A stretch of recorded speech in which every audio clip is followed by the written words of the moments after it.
الله أكبر الله أكبر الله أكبر لا إله إلا الله الله أكبر الله أكبر ولله الحمد الله أكبر الله أكبر الله أكبر لا إله إلا الله الله أكبر الله أكبر ولله الحمد. الحمد لله رب العالمين الرحمن الرحيم مالك يوم الدين إياك نعبد وإياك نستعين ثم الصلاة والسلام على خير خلق الله سيد الأولين والآخرين سيدنا محمد وعلى آله وصحابته ومن اهتدى بهديه واتبع آثاره إلى يوم الدين ثم أما بعد. Toute la louange et la gloire sont à Allah, le miséricordieux, le créateur du monde, le clément, Dieu de l'univers,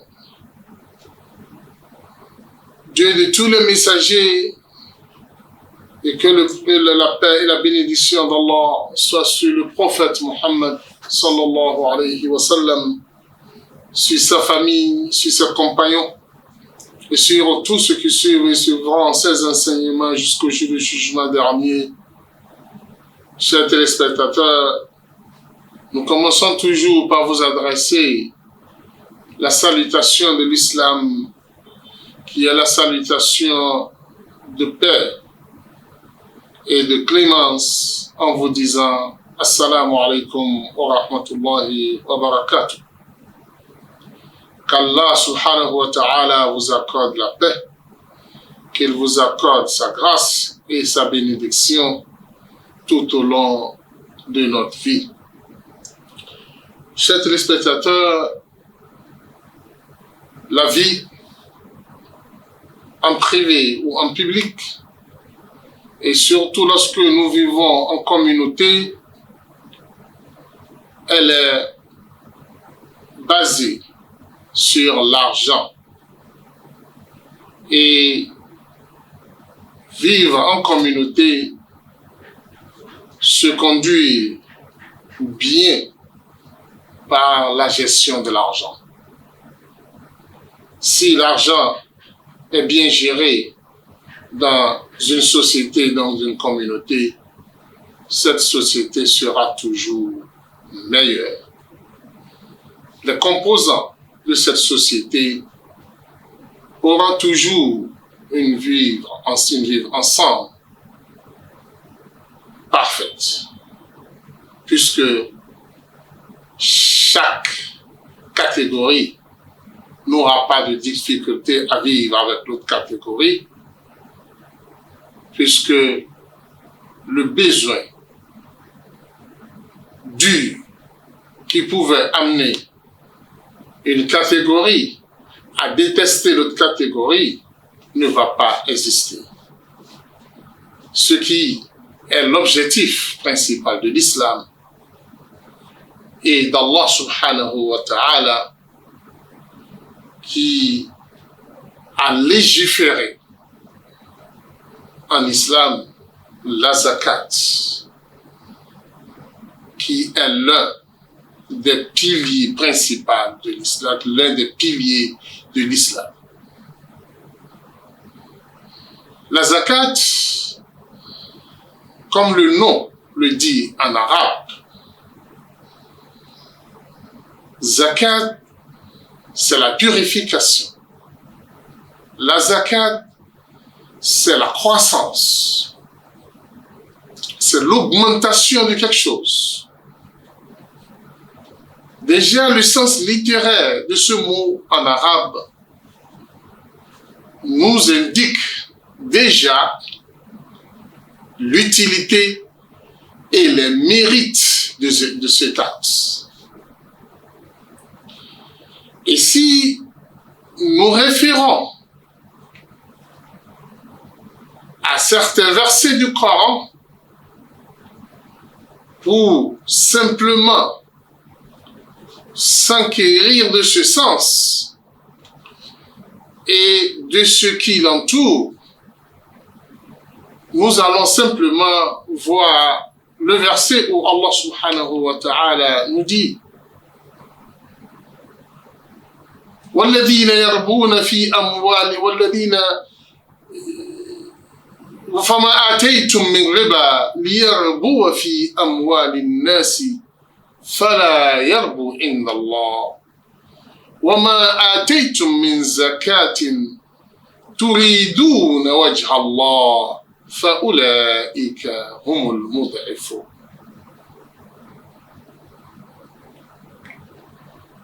Allah subhanahu wa ta'ala, dans ce passage de ce verset, nous dit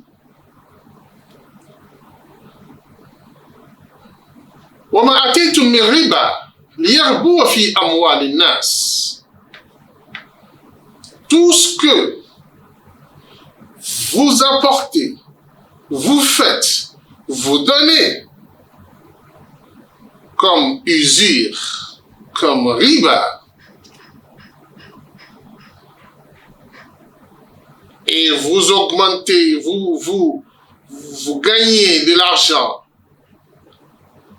sans un effort et de façon cruelle, en pensant que cet argent que vous avez gagné malhonnêtement, vous pensez que ça augmente, ça fait accroître votre richesse. Allah dit, si vous pensez que cela augmente votre argent, sachez très bien que cet argent-là ne s'accroît pas auprès d'Allah subhanahu wa ta'ala. Ça diminue. Ça ne s'augmente jamais. Sous vos yeux, vous allez penser que cet argent augmente. Mais Allah dit, la yarbu indallah, rien ne s'est augmenté sur cet argent.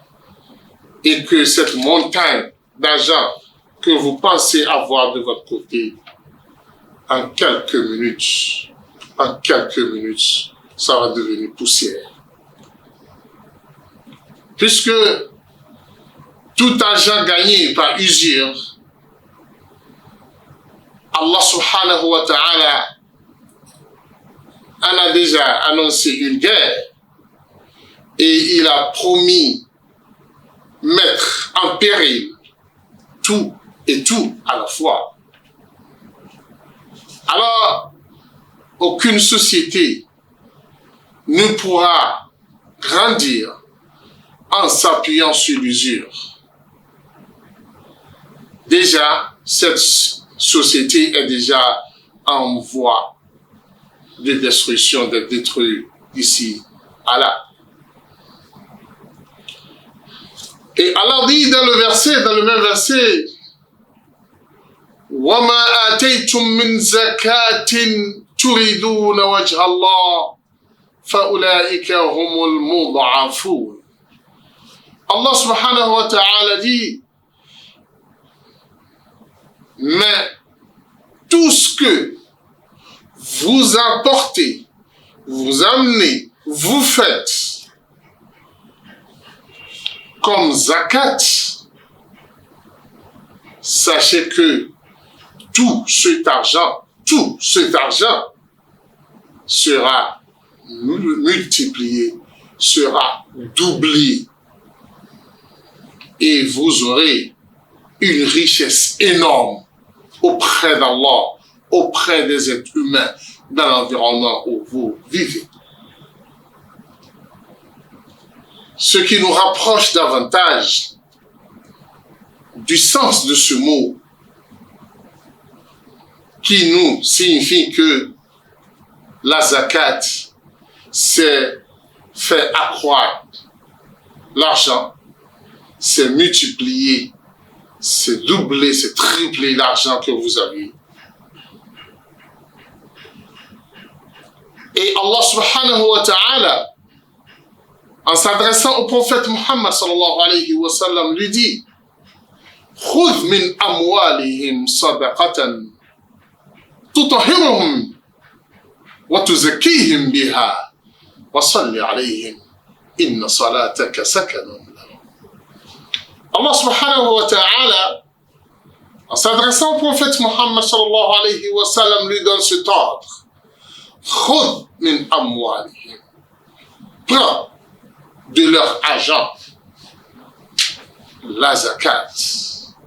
Ce qui veut dire que le prophète Muhammad sallallahu alayhi wa sallam est appelé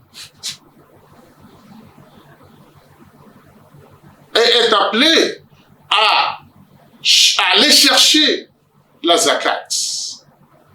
Ce qui veut dire que lorsqu'un musulman ne sort pas sa zakat, le prophète est demandé d'aller le voir et lui demander sa zakat.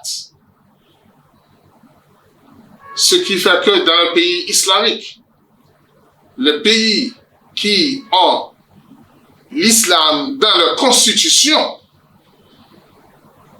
réclament la zakat comme on réclame les taxes, ainsi de suite.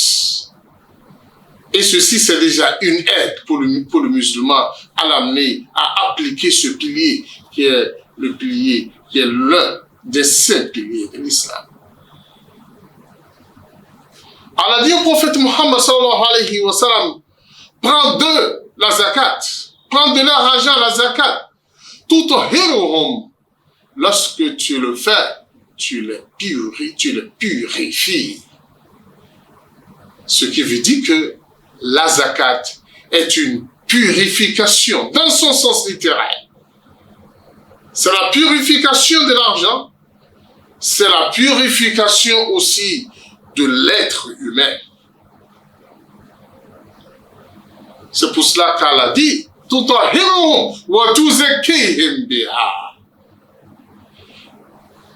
tu les purifies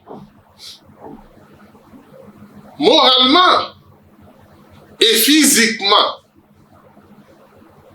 L'être humain, en sortant la zakat, est purifié moralement et physiquement, et son argent aussi est purifié.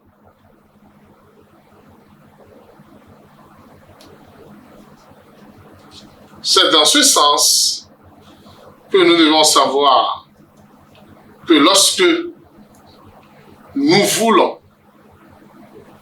que notre richesse s'accroisse, on est appelé rigoureusement à sortir la zakat. Raison pour laquelle nous avions décidé, à travers nos émissions, à désormais, à partir de cette émission, vous apporter quelques éclaircissements sur ce pilier mal connu, mal compris, mal exploité, négligé dans notre communauté musulmane. Et comme je l'ai dit dans l'introduction, la zakat est l'acte qui maintient une communauté solide. Si nous voulons une communauté de paix, sans vol, sans escroquerie, sans haine, sans discorde, nous sommes appelés à appliquer la zakat. Nous allons, à travers cette émission, parler bien sûr de la zakat, mais s'appuyer aujourd'hui sur les mérites de la zakat. les mérites individuels et collectifs de la zakat.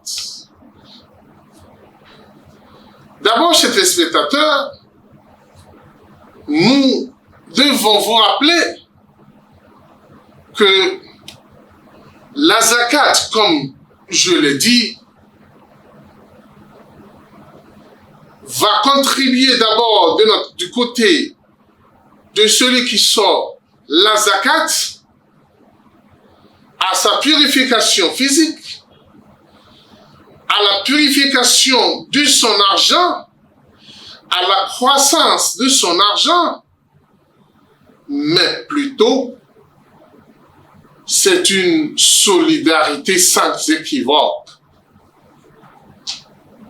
envers les pauvres, les démunis,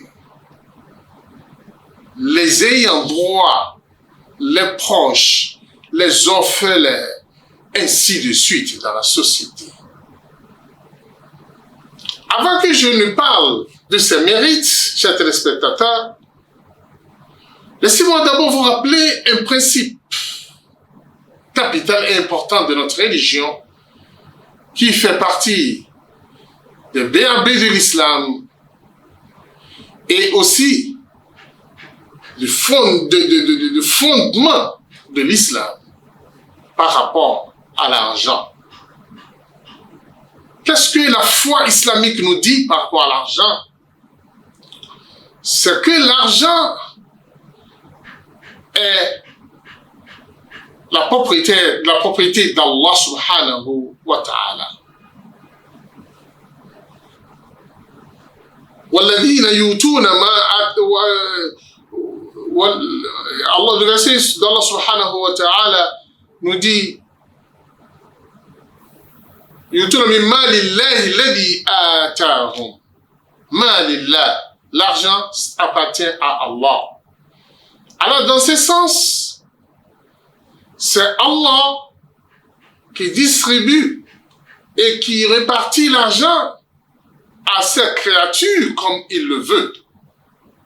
Le principe, c'est ceci. L'argent n'est pas distribué par amour. Ce n'est pas parce qu'Allah aime telle personne qu'il lui a donné de l'argent. Ce n'est pas parce qu'Allah déteste telle personne qu'il ne lui a pas donné de l'argent. Allah subhanahu wa ta'ala, en matière d'amour initial pour ses créatures, a le même amour pour tout le monde. En matière de destin, puisque Allah est juste envers toutes ses créatures, Allah nous a créés et il connaît la réalité de chaque créature. Et il veut que sur cette terre, les gens survivent. Et si nous allons vivre en paix sur cette terre, il faut qu'il y ait ce que nous appelons équilibre.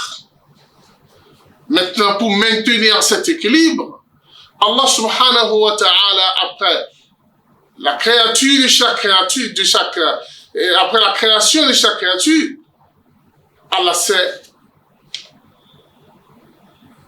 les potentialités et la probabilité de ce que chacun peut faire.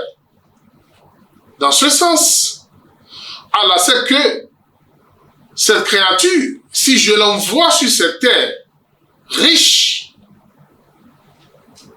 il pourra vivre en paix avec ses pairs. Il ne sera pas un danger pour les autres. Il saura comment gérer cet argent pour ne pas, au minimum, tuer les autres, créer des ennuis pour les autres, devenir un obstacle pour l'évolution des autres. Mais s'il est pauvre, il pourrait tout le temps être source de malheur, source de déséquilibre sur la terre. Allah, par sa justice, lui donne de l'argent. L'autre aussi, qu'Allah a voulu qu'il soit pauvre, ce n'est pas parce qu'Allah le déteste qu'Allah ne l'aime pas. C'est parce qu'Allah, par sa sagesse, sait déjà que ce dernier, c'est la pauvreté qui va avec sa création. C'est pour maintenir cet équilibre sur la terre qu'Allah subhanahu wa ta'ala a fait de ce monde ce qu'il en a fait. Alors, celui qui est riche, qu'il ne se dit pas que c'est par amour d'Allah pour moi et que ma richesse, c'est de ceci et de ceci et cela. C'est un choix d'Allah pour lui et pour un délai. Et c'est une lourde épreuve. Puisque Allah subhanahu wa ta'ala a émis des règles, des droits et des devoirs par rapport à cet argent que celui qui en profite doit rigoureusement surveiller. Si il néglige, il ne le fait pas, il pourra regretter cet argent dans sa vie et dans l'au-delà. C'est dans ce sens qu'il est important de rappeler ceux-là à qui Allah subhanahu wa ta'ala a déposé une partie de son argent. Qu'est-ce qu'Allah veut d'eux? Comment est-ce qu'ils doivent gérer cet argent? Alors c'est le cas de ce pilier principal de l'islam qui est la zakat. Chers téléspectateurs, je vous rappelle encore une fois que la zakat est le troisième pilier de l'islam. Comme le hadith du prophète Muhammad sallallahu alayhi wa sallam nous l'explique clairement, Bunya al-Islamu al-Khams. L'islam est une maison construite sur 5 piliers. Le premier pilier, c'est la foi. Le deuxième pilier, c'est la prière, la salat. Et le troisième pilier, c'est la zakat, qui est communément appelée aumône. Quatrième, c'est le jeûne. Cinquième, c'est le pèlerinage à la Mecque. Si nous récapitulons les 5 piliers, vous allez comprendre que le premier pilier concerne l'homme lui-même dans son cœur, le cœur de l'homme et l'interne de l'homme. Le second pilier est attribué au temps que l'homme va utiliser sur cette terre. C'est pourquoi le pilier qui nous enseigne la gestion du temps, c'est la prière. Le troisième pilier qui a trait à l'argent et le bien qu'Allah subhanahu wa ta'ala nous attribue, c'est la zakat. Le quatrième pilier qui revient encore à l'homme de façon physique, de façon externe, la gestion de son corps de façon externe et non interne uniquement. Externe, oui, c'est le jeûne. Parce que la jouissance de l'homme de façon physique est sa relation envers le repas, sa nourriture, ses boissons, ce qu'il consomme pour pouvoir vivre, et sa jouissance, sa relation envers son épouse. Et c'est le jeûne qui gère ce côté-là. Et le cinquième pilier, c'est le pilier qui a trait au lieu. Voilà ma maison, voilà chez moi là où j'habite. Allah te demande, laisse cette maison, cet endroit que tu habites, viens m'adorer à mon endroit, et ça a lieu avec l'habitation de l'homme. Voilà ces 5 piliers. Et nous voulons aujourd'hui, nous sommes en train de parler aujourd'hui de la zakat qui concerne l'argent. Et cet argent, comment est-ce que nous allons le dépenser pour pouvoir gagner la satisfaction d'Allah subhanahu wa ta'ala, comme nous l'avions dit au début, comme nous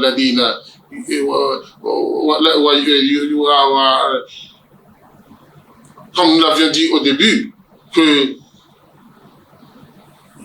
zakatan yuriduna wajha Allah fa ulaika humul mud'ifun.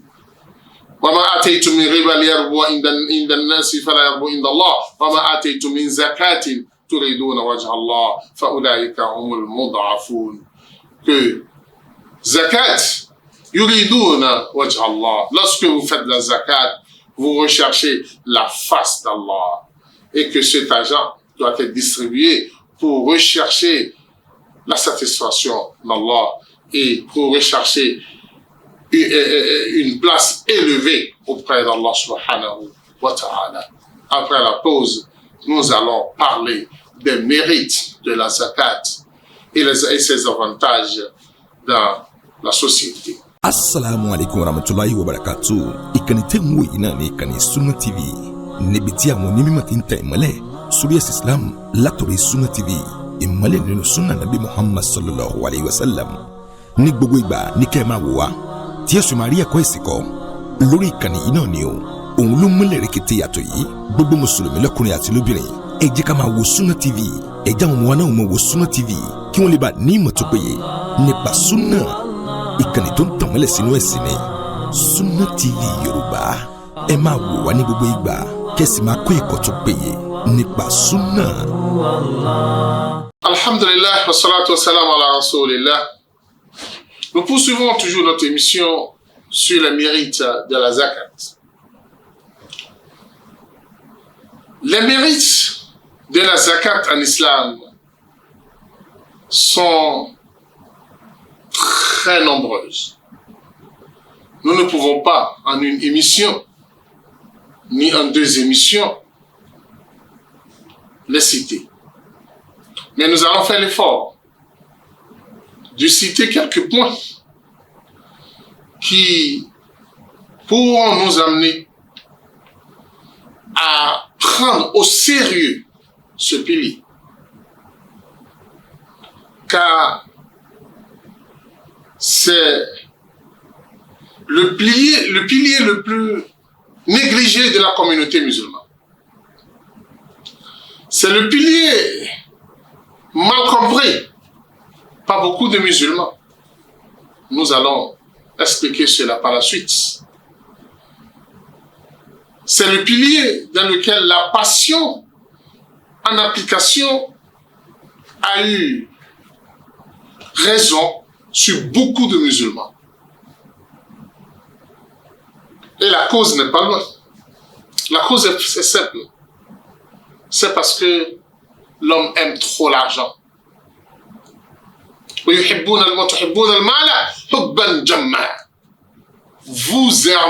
aimez énormément l'argent, comme Allah le dit. C'est lui qui nous a créés. Et il nous connaît très bien. D'autres, ils comptent l'argent, ils comptent. Et ils pensent que cet argent va les éterniser. D'autres sont comme ça. Ils sont esclaves de l'argent.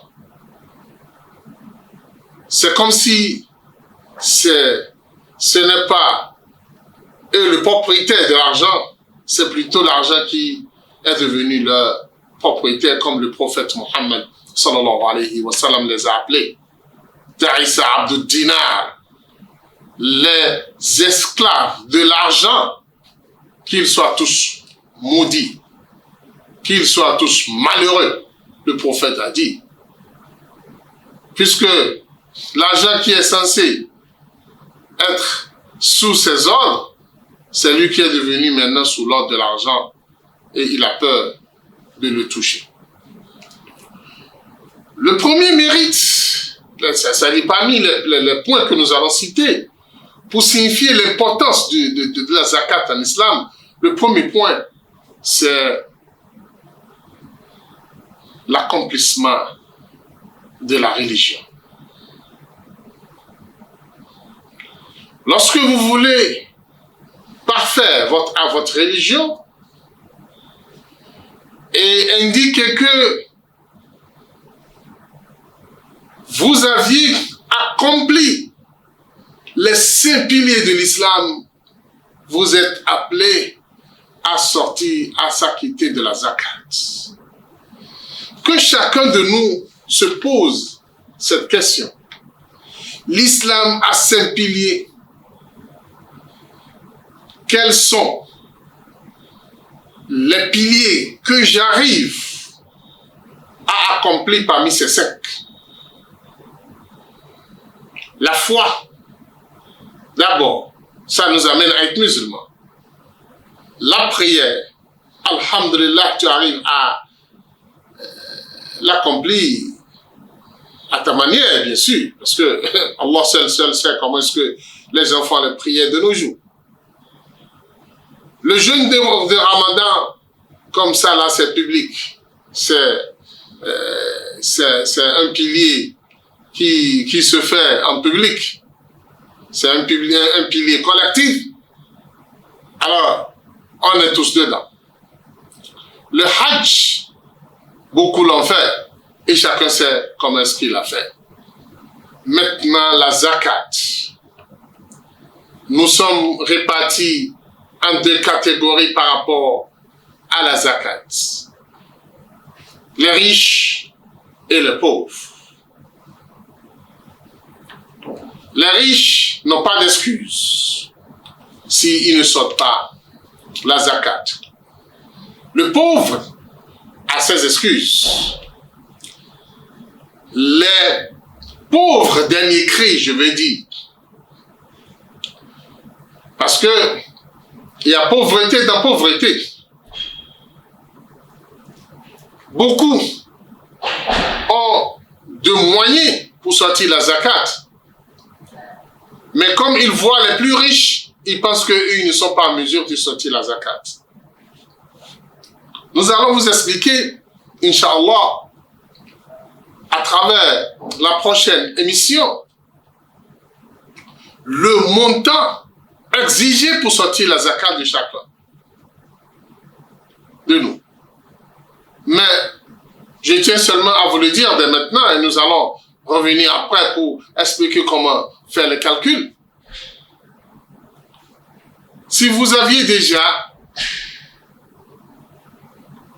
plus de 850 000, voire 900 000 maximum dans votre compte, après une année de travail, je ne veux pas dire je veux dire par exemple de Ramadan à Ramadan, ou bien votre système d'exercice, c'est de janvier à décembre, c'est votre système de finances, c'est ça. Parce que l'islam regarde une année d'exercice, une année financière, c'est ça qui est important en islam. Ce n'est pas ce qui se fait dans notre communauté, dans notre société, où c'est dans le mois de Ramadan qu'on pense sortir la zakat et on met ça dans une enveloppe. On partage les 10 000, on dit ça c'est ma zakat, ça c'est de la comédie. Ça n'a rien à foutre avec l'islam. Ça n'a rien à foutre avec la zakat. C'est simplement une petite aumône que vous faites. Et ça a sa récompense à part, qui est différente de la zakat. Nous devons expliquer cela, réexpliquer ça, et je reviendrai encore pour le réexpliquer à nos téléspectateurs. Ce que la majorité d'entre nous fait en mettant de l'argent dans les enveloppes, en partageant combien je ne sais quoi à la fin de pendant le mois de Ramadan, en disant que c'est ça ma zakat, ça c'est pas votre zakat. Ça c'est les aumônes que vous avez fait. Oubliez cela, revenez de toutes ces années passées là, nous en parlerons, comment est-ce que vous allez gérer pour pouvoir s'en sortir devant Allah subhanahu wa ta'ala. Alors, tout musulman qui a déjà dans son compte, soit il a mis ça à la banque, soit il a gardé ça dans ses propres mains, soit il a épargné ça quelque part, ça c'est pas notre souci. Tout ce qui est notre souci, c'est que il se dit, à la fin de cet exercice, dans mon compte, j'ai 900 000, il doit sortir la zakat. Il ne sort pas la zakat, il est responsable devant Allah. Simple. Il y a des discussions là-dessus. C'est ce qu'Allah a dit. Est-ce que le prophète Mohammed sallallahu alayhi wa sallam nous a expliqué? Alors, regardez combien de millions, de milliards de musulmans doivent sortir la zakat. Combien d'entre eux sortent ces zakats-là? Inna lillahi wa inna ilayhi raji'un. Alors, ceux qui arrivent à accomplir ce pilier qu'ils remercient Allah subhanahu wa ta'ala, qu'ils sont en train d'accomplir les 5 piliers de l'islam et qu'ils arrivent à effectuer les piliers nécessaires de l'islam et qu'ils sont quittes devant Allah subhanahu wa ta'ala par rapport à ces piliers. Vous qui arrivez à le faire, nous vous encourageons à évoluer. Vous qui ne savez pas, aujourd'hui vous le savez déjà, regardez vos comptes, regardez combien d'années d'exercice vous aviez fait juste là, et cherchez à vous en débarrasser. Cherchez à vous en débarrasser, à sortir le droit d'Allah de votre argent pour que vous évoluiez. Tu penses que c'est la sorcellerie qui t'a stoppé là? Tu penses que c'est ton frère qui ne t'aime pas, qui t'a attaché? Et on dit, c'est le blocage. Wallah, il n'y a pas de blocage. Tout ça là, c'est votre blocage. Vous-même, c'est parce que vous n'aviez pas sorti la zakat. C'est le vrai blocage. Tu sais combien tu as dans le compte? Il a 100 millions dans son compte. Il se considère pauvre parce qu'il voit les autres milliardaires qui sont à côté de lui et il a des difficultés pour sortir la zakat. Wallah, c'est 100 millions. Tant que tu ne sors pas ces zakat, ça ne sera pas purifié et ça ne va jamais augmenter. Ou plutôt, ça va diminuer tout le temps. Alors, je vous rappelle. Premier point de ces importances, c'est l'accomplissement réel de notre religion. Deuxième point, c'est que lorsque vous sortez la zakat, ça témoigne la véracité de votre foi. Ça témoigne la véracité de votre foi. Oui. Pourquoi? Parce que, chers téléspectateurs, il n'y a personne qui n'aime pas l'argent. Tout le monde aime l'argent. Et lorsque nous aimons l'argent, nous avions des difficultés à le sortir, à le dépenser. Alors, si quelqu'un décide de sortir son argent, comme nous le savions très bien, il le sort toujours pour une raison importante. C'est-à-dire pour gagner davantage, pour gagner mieux que ce qu'il a. C'est ça toujours l'objectif de l'homme pour sortir de l'argent. Alors, quand tu donnes l'argent à un pauvre, tu sais très bien que le pauvre n'a rien à te donner. Et malgré cela, tu le donnes. Parce que tu sais que ce n'est pas à lui que tu donnes l'argent plutôt. Lui, il incarne, c'est un symbole. Simplement, tu donnes plutôt l'argent à Allah. Et tu sais bien que les récompenses qui se trouvent auprès d'Allah dépassent ce que tu donnes. Parce que le propriétaire même de l'argent, c'est Allah. Et quand vous donnez à quelqu'un qui a plus que vous, vous espérez qu'en contrepartie, il va vous en donner mieux. Et quand on n'est pas véridique, on n'a pas le courage de déposer quelque chose à un endroit où tu sais que de façon directe, tu n'auras pas de retour. Il faut être sûr de cet endroit. Il faut avoir une foi solide par rapport à cet endroit. Il faut avoir la confiance à celui qui t'a dit d'aller déposer l'argent là. C'est pour cela que nous disons que sortir la zakat témoigne de la véracité, de la foi, de la confiance du musulman en son Seigneur, Allah subhanahu wa ta'ala. C'est plutôt ça, l'essence même de la foi et de la zakat. Et comme je le disais tantôt, la zakat a sa particularité parce que c'est un acte de cœur, c'est un acte physique et c'est un acte financier à la fois. Puisque l'intention de vouloir sortir la zakat vient du cœur. Et quelqu'un qui veut sortir la zakat doit combattre le shaitan plusieurs fois. Et combattre aussi sa passion. La passion, c'est pour l'argent. Le shaitan, c'est l'ennemi. Tous deux sont dans le cœur. Ils sont là pour échanger fortement avec toi. Tu dois le vaincre d'abord, avant de décider de sortir la zakat.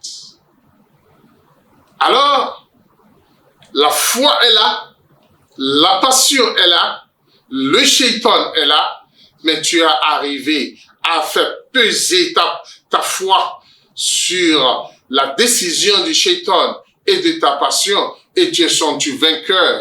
Tu es sorti vainqueur et tu as décidé maintenant de sortir la zakat. C'est un acte physique parce que tu dois sortir, tu dois dégager cet argent de tes propriétés et tu iras déposer ça aux ayants droit. C'est pour cela que nous disons que si quelqu'un n'est pas véridique dans sa foi, il ne pourra jamais sortir la zakat.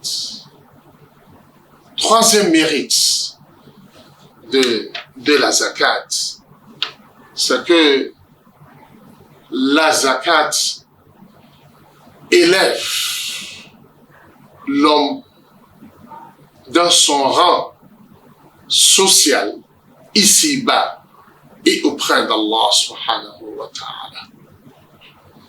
D'abord, ça vous débarrasse des mauvaises qualités. Ça nettoie de vous les injures de la société.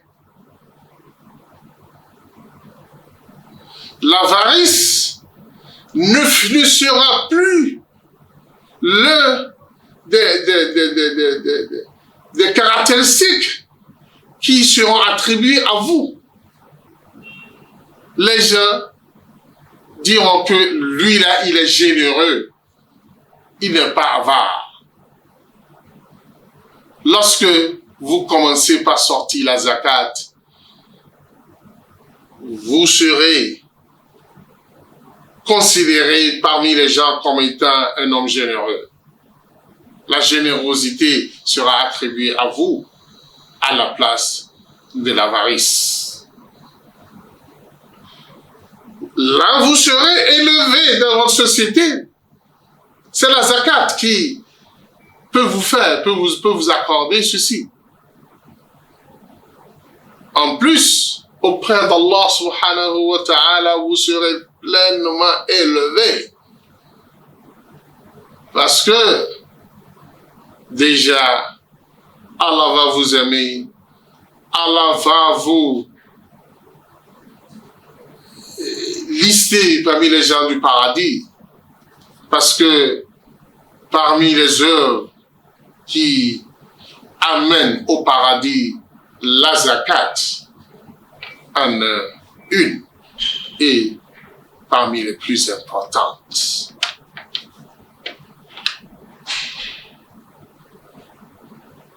Chers téléspectateurs, le quatrième point que je vais citer, seuls ceux qui ont l'habitude de sortir la zakat peuvent le ressentir. Mais l'avare qui ne sont pas la zakat ne peut jamais le ressentir. Lui, il ressentira plutôt le contraire. Lorsque vous sortez la zakat et vous acquittez de ce droit, vous allez naturellement sentir la tranquillité d'esprit. Vous allez vous sentir dégagé. Vous allez ressentir la joie d'avoir accompli cette œuvre.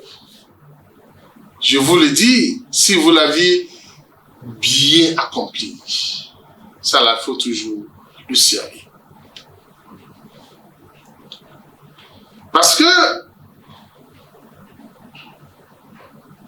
le bien qui est bien fait rend joyeux. Sans même que la personne qui a bénéficié de cela ne vous remercie, vous allez intérieurement sentir que, alhamdulillah, j'ai pu faire cette bonne œuvre.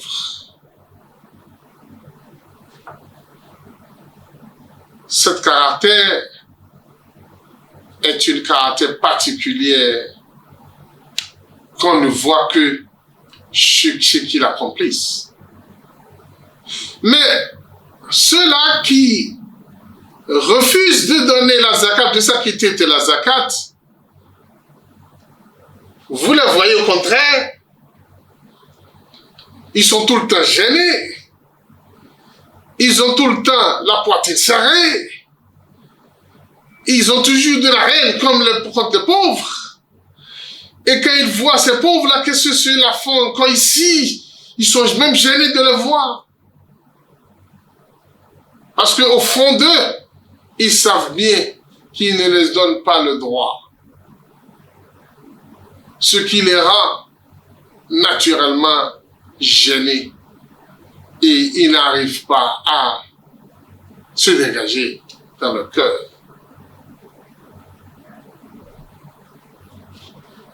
Cinquième point que nous allons citer à travers cette émission,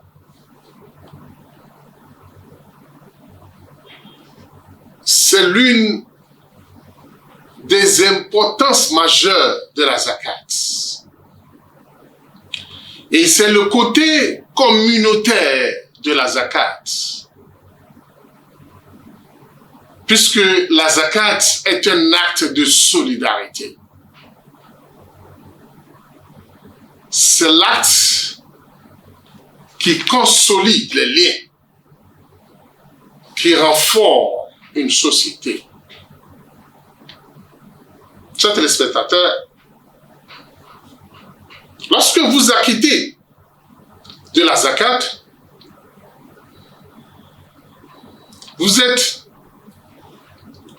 vous transformez sans équivoque votre société en une société unie, comme un seul homme, où tout le monde se retrouve, frères, amis, riches, pauvres, tout le monde se retrouve les mains dans les mains. Et chacun considère l'autre comme étant son frère. Et personne ne voit l'autre dans la société comme étant incapable. Il a étudié, il a le savoir, il a la connaissance, mais il n'a pas trouvé où travailler. Il n'a pas trouvé d'embauche. Il n'a trouvé personne pour l'embaucher. Il n'a pas de l'argent pour se lancer dans l'entrepreneuriat. Il vit une vie pauvre. Toi, étant riche, tu pars, tu dis, c'était capable là. Tu as de l'argent, tu ne l'assistes pas. Et tu le vois incapable. Inna lillahi wa inna ilayhi raji'un. Alors que, si les riches sortaient de leur argent la zakat, on ne pourrait pas voir encore ces genres de personnes dans notre société. Le temps de Omar ibn al-Khattab radiyallahu ta'ala anhu et le temps de Omar ibn Abdelaziz, ces deux khalifes que l'islam a connus, et l'islam n'a plus jamais connu des khalifes comme eux. La zakat était pleine dans la trésorerie islamique et on ne trouvait plus à qui donner. On ne trouvait plus à qui donner, puisque on a donné à chacun son droit et il n'y a plus personne à qui donner, ce qui justifie qu'il n'y a plus de pauvres dans la société. Alors que de nos jours, si nous faisons un tout petit calcul à quelqu'un de riche dans la communauté musulmane et nous regardons le pauvre, nous allons constater la justice d'Allah subhanahu wa ta'ala. Si les riches là sortaient les zakat pour les pauvres dans la communauté musulmane, il ne restera plus personne pauvre. Il ne restera plus personne pauvre dans notre société. Mais hélas,